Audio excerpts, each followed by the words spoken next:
Papakita ko nga pala sa iyo kung paano namin ginagawa ang aming mini donuts. Ito nga, naglalagay na tayo ng ilang mini donuts. Ang nabili kasi naming machine is for 7 pieces lang. Ayan, pinaikot-ikot na yan para mahilo-hilo na yan. Ito nga pala yung finished product.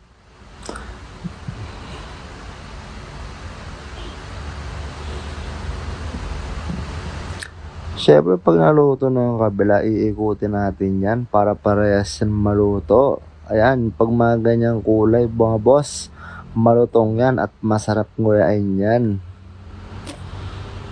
Ito nga pala, luto na ang magkabila ang gilid natin, kaya aahunin na natin yan para imbis na malutong lang.